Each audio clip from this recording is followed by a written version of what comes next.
वंदे मातरम। परिवारजनों, वंदे मातरम की कथा जो चल रही है, कुछ अजीब लगता है। जब मां की आराधना की बात होती है, लोग कहते हैं कि मां से तो प्रेम स्नेह पहले से है, लेकिन मातृशक्ति की किस प्रकार की स्थिति है कि आज जब कहते हैं कि वही मां बेटी को फलने फूलने की दुआ देती है, लेकिन वही मां जब सास बनती है तो बेटी को जला देती है। ऐसे किसी कवि ने कहा। यानी भाव किस प्रकार से बदल रहे हैं। वही नारी, वही मां, थोड़े थोड़े दिन में उसके व्यवहार कैसे बदलते हैं। अपने बेटी के प्रति कैसा व्यवहार है और अपनी बहू के प्रति कैसा व्यवहार है। वह सब सास बनती है तब वह कैसे व्यवहार करती है, और जब मां रहती है तो कैसे व्यवहार करती है। फिर आपस में किस प्रकार का वह तनाव होता है सास और बहू में। अपनी मां को तो वह चिंता करती है बहू कि मेरी मां किस प्रकार से होगी, क्या कर रही होगी, लेकिन वही सास के प्रति किस प्रकार का उसका भाव है। यानी मां का वह भाव कहां जा रहा है। मातृशक्ति किस प्रकार से एक दूसरे के प्रति अपने व्यवहार को बदलती है, यानी प्रेम स्नेह करुणा, वह कहां जा रहा है।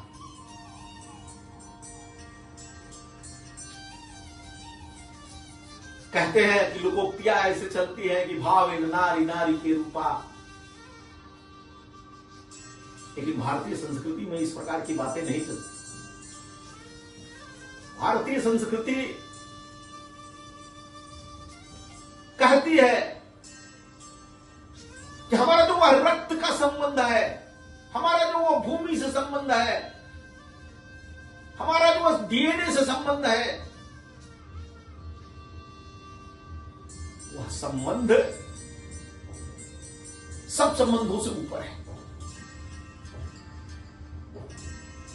एक दूसरे में विलीन होने का है। वह करुणा का भाव, वह प्रेम का भाव। प्रेम की परिभाषा को पाश्चात्य जगत के लोगों ने जो लव से जोड़ दिया, उस प्रेम को वो समझ नहीं सकते हैं कि वह प्रेम में करुणा भी है, वह रस भी है, वह गंध भी है। यह संस्कृति अपनत्व की संस्कृति है। परिवार का भाव वही परिवार का भाव है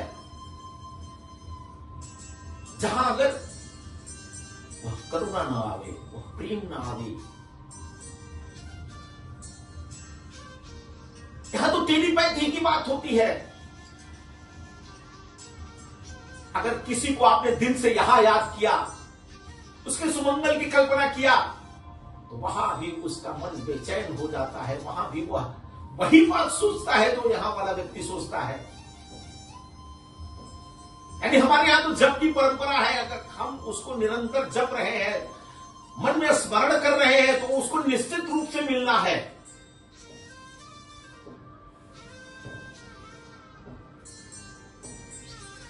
और कैसे बदलता है। एक छोटी सी जब कहानी चलती है, एक जगह बहुत बड़ा ऐसा दंगा हुआ था। वहां जो वो सेना का जवान था, वह जवान कई दिनों से ड्यूटी कर रहा था, थका मादा आकर के एक दिन थोड़ा उसको छुट्टी मिली तो वह धर्मशाले में सो गया। धर्मशाले में सो गया तो वहां एक बगल के कमरे में एक मां अपने बच्चे को लिए हुए थी। वो बच्चा बीमार था, वह तेज तेज से रो रहा था। वह अपने कमरे से जवान बोलता है, ले जाओ बच्चों को चुप कराओ, ले जाओ बच्चों को चुप कराओ। वह बच्चा चुप नहीं हो रहा था, क्यों? तो बच्चा बीमार था। लेकिन गुस्से में यह जवान उठा और कहा कि तुम इतने मेरे कहने के बाद भी बच्चे को बाहर नहीं ले जा रही हो, मेरे नींद में बिगड़ डाल रही हो, मैं उठा करके बच्चे को पटक दूंगा। और उसके गोद से उस बच्चे को छीन रहा है पटकने के लिए। तब तक वह देखता है कि अरे यह तो मेरा ही बच्चा है और मेरी ही पत्नी है। उसकी नींद काफूर हो गई और वह पूछा, पत्नी ने कहा कि बच्चा बीमार था, मैं लेकर के शहर आई दवा कराने के लिए, लेकिन कर्फ्यू लग गया, मैं क्या करूं? तो कैसे अपना है, तो उसके लिए प्रेरणा बदल गई, उसका भाव बदल गया, उसकी नींद काफूर हो गई। वह तुरंत लेकर के पुनः डॉक्टर के पास गया। तो जहां अपनत्व होता है, जहां लगाव होता है, जहां प्रेम होता है, जहां करुणा होती है, तो यह अपने को बढ़ाना पड़ेगा। यह समाज अपना है, यह राष्ट्र अपना है, यह सृष्टि अपनी है, यह विश्व अपना है। तब प्राणियों में सद्भावना की बात होती है। तब हम कह सकते हैं कि नहीं, यह सृष्टि अपनी, यह भाव अपना है। नहीं तो आप उसमें लड़ते रहेंगे। हर जातियों में भी उपजातियां हैं, गोत्र है, भाषा के लिए लड़ते रहेंगे, संप्रदाय के लिए लड़ते रहेंगे। कितने संप्रदाय हैं भारत में, पूजा पद्धति अलग अलग है, कोई नास्तिक है, कोई आस्तिक है, कोई राम को पूज रहा है, कोई कृष्ण को पूज रहा है। लेकिन नदियां एक घाट बहती है। हमारी श्रद्धा का विषय, हमारी मानवता का विषय एक है। हमारी श्रद्धा एक है। हम कहते हैं आत्मा सर्वभूतेषु। हम भारत मां की आराधना करते हैं तो कहते हैं नमस्ते सदा वत्सले मातृभूमि त्वया हिंदू भूमि सुखम वर्धितो हम। इसके हम यहां के पुत्रों की बात जब करते हैं तो कहते हैं कि सुशीलम जगद्वय नम्रम भवे। तो ऐसे हमारी भारतीय चिंतन की संकल्पना है। यहां तो ऐसे है कि हम नर से नारायण बनने की संकल्पना रखते हैं और हमारी इस धरती को स्वर्ग बनाने की संकल्पना है।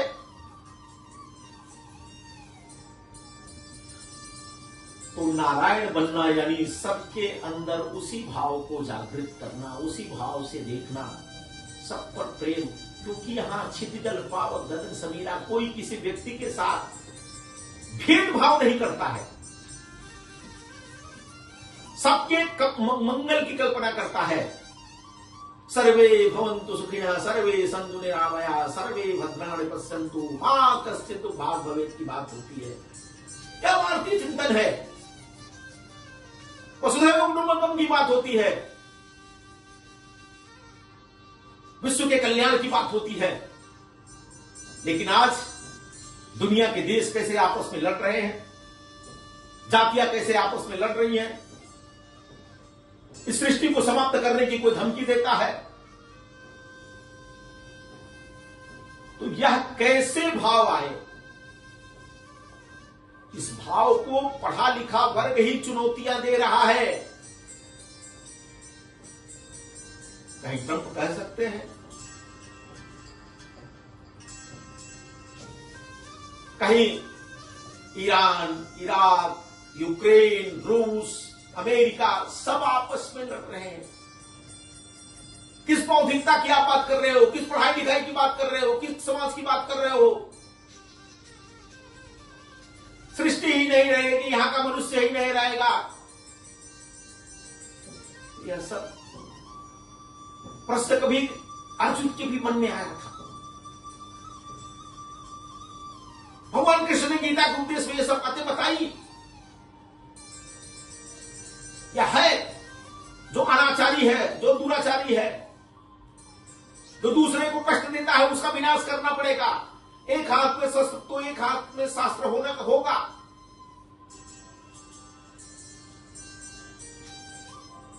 क्योंकि ऐसी परिस्थिति हमेशा आई है कि आतताई लोगों की बुद्धि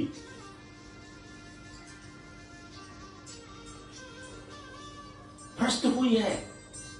तब शतम साठम समाचरित की बात हुई है। तो हमें शास्त्र की अगर आराधना करनी है तो शस्त्र भी साथ में रहेगा। जो अनाचारी है, दुराचारी है, उसका विनाश करना पड़ेगा।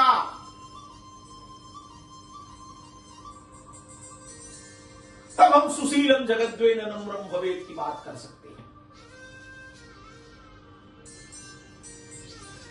आइए मिलकर के इस राष्ट्र आराधना के यज्ञ को हम आगे बढ़ाएं।